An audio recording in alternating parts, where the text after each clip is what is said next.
getting full. Okay.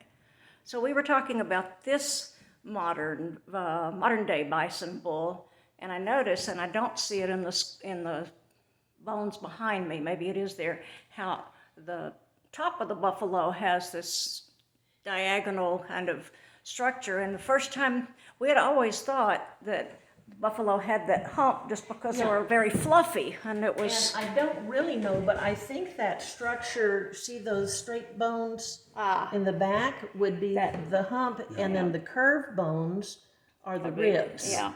And you don't see the left side ribs, but I think the structures at the top are what you're looking at, what they're calling the cervical and thoracic. Yeah. Well, so tell me again, because I already forgot, where Rocky was found in a creek bed. In a creek bed in Rocky Creek, which is North Burnett County. So it's a little outside of Marble Falls, but close by. A little outside, close enough to say, well, maybe Rocky came down this way and roamed. And then there's a very nice looking video cabinet here. We heard a little bit of it in our previous video, but this is really, really nicely done, and I love... Is this Rocky with her clothes on, her skin on? We have a docent who makes corn husk dolls, and so she made that. Wow. That is a handmade corn husk doll. Wow. And you talk about the case of this, the video case, and then the display case of Rocky was made by the same person who did the Mormon Mill exhibit.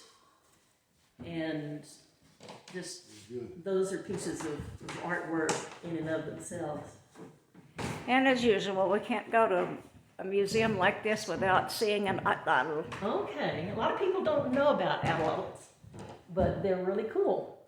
And somebody had brought up the fact that bows and arrows didn't appear in the Americas until around the 600s or so.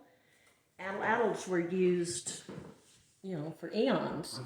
But bows and arrows were in Europe, in Africa, other places. But for some reason, they were late being used widely here. And I guess it was because the atlatl was very efficient and did what they needed to do. But the question was, well, why weren't bows and arrows? I mean, they were out there. Well, so how did any speculation on how the bows and arrows came to be used here? And I think it was a pretty commonly known, again, it had been around for thousands of years outside of the Americas.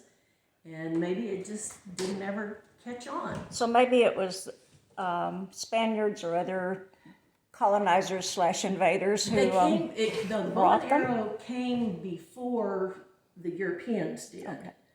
Not a lot before, but some before. And where I first heard about atlatls was that was the instrument that the Aztecs used. Yes. But apparently that was the weapon of choice for a lot of this. And then the other thing you're kind of getting to, when I first started